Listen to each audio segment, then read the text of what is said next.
लेह लद्दाख के लोगों की जो मांग है, वहां के लीडर्स, वहां के काउंसिल के लोग, वहां के रिप्रेजेंटेटिव को जो भारतीय जनता पार्टी ने आश्वासन दिया था कि स्टेटहुड और उनको पावर्स वापस की जाएंगी।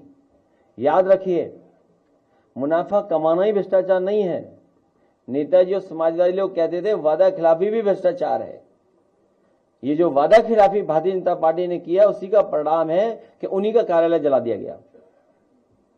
वादा खिलाफी की वजह से है, क्योंकि तमाम वीडियोस और तमाम स्पीचेस हैं जहां पर यह आश्वासन दिया गया था लेह लद्दाख के लोगों को। और क्योंकि बॉर्डर स्टेट है, हमारी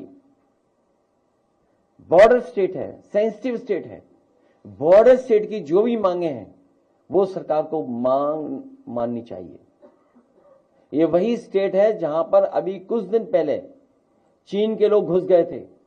हमारे फौज के लोगों को किस तरीके से अपमानित होना पड़ा था। वो न जाने क्या नुकीली चीज लाए थे, वो वॉर नहीं, किसी और नुकीली चीज से नुकसान पहुंचाया था। इसलिए बॉर्डर स्टेट सेंसिटिव स्टेट है। इन बॉर्डर्स को और सुरक्षित करने के लिए सरकार को इन स्टेट के लोगों की बात माननी चाहिए और ज्यादा बजट देकर के वहां पर खुशहाली लानी चाहिए।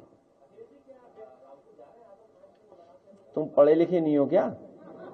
तब ठीक है, मैंने अपना कार्यक्रम भेज दिया, हम जाएंगे।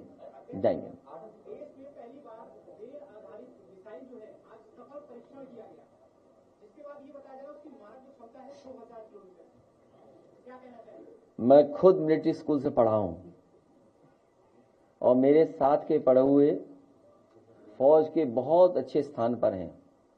आज भी अगर एनडीए में जाओगे, बड़े पैमाने पे जॉर्जियंस आप पाओगे। अभी कुछ दिन पहले 100 साल एक मिलिट्री स्कूल के मनाए जा रहे थे, उस कार्यक्रम में भी शामिल हुआ था। बड़े बड़े अधिकारी वहां आए थे, रिटायर्ड अधिकारी भी थे।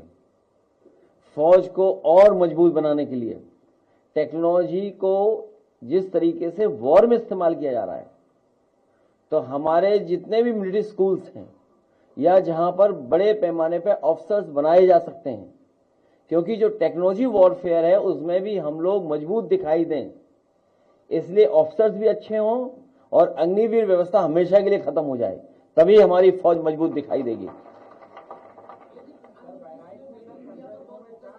किस पे?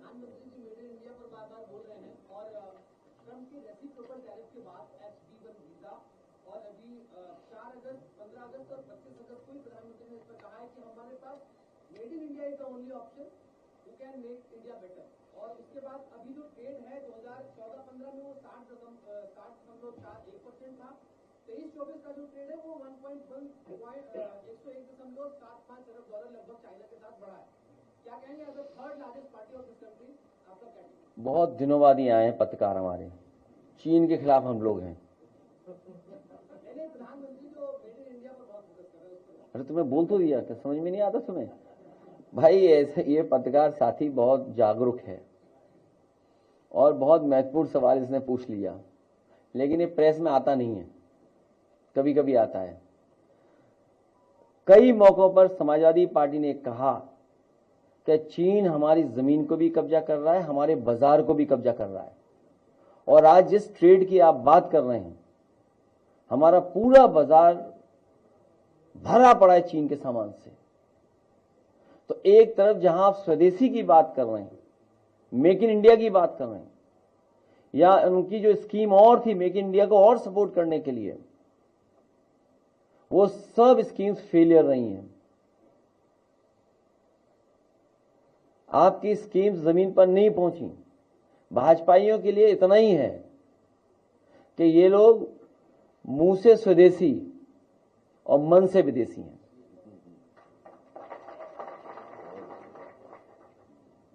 और जब तक हमारे उद्योग कारखाने लगाने वालों की मदद नहीं करेंगे, कोई पॉलिसी के तहत हमारे लोगों को सपोर्ट नहीं करेंगे, और फिर 2014 से लेकर के आज कितने साल हो गए?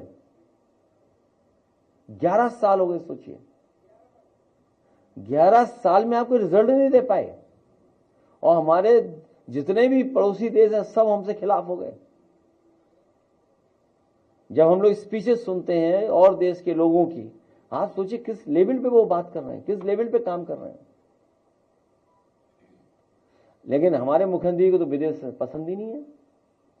तो क्यों मेक इन इंडिया की बात कर रहे हैं? अगर प्रधानमंत्री जी मेक इन इंडिया की बात कर रहे हैं तो हमारे मुख्यमंत्री जी को विदेश पसंद नहीं है। इसलिए सबसे पहले अगर मेक इन इंडिया को बढ़ावा देना है तो मुख्यमंत्री जी को हटाइए उत्तर प्रदेश से। क्यों, आपने विधानसभा में नहीं सुना था? याद कीजिए, क्या था? विदेश पढ़ रहे हैं इनके बच्चे। आप बताइए अमेरिका में कितने बच्चे पढ़ने जाते थे हमारे?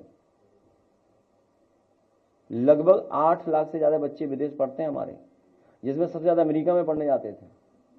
और नौकरी करने वाले भी सबसे ज्यादा वहीं पर है। H1 वीजा जो चाहिए, कंपनियों को मुनाफा कम करने के लिए उनका वेतन हो जाएगा, बेचारे आएंगे वापिस। उन्हीं लोगों ने सुना है, हमने हालांकि नहीं कहना चाहिए लेकिन सुना है कि H1 वीजा वालों ने ज्यादा वोट दिया बीजेपी को। आप छोड़िए, जाओगे नहीं यहां से। चलिए मैं एक बार फिर देखिए, अभी जो अब तो जानवर राजधानी तक आ गए। सुनिए, अभी नहीं, गाने हैं दो गाने हैं। एक मिनट, धन्यवाद। हमें अपने बहराइच में तो है ही जो हमला हो रहा है बहराइच में, और हमारे जितने भी, एक मिनट मेरी गलती है, ये मैंने जल्दी विदा कर दिया। 2 गाने अभी बहराइच में तो है ही है, लेकिन अब तो राजधानी तक आ गए हैं जानवर।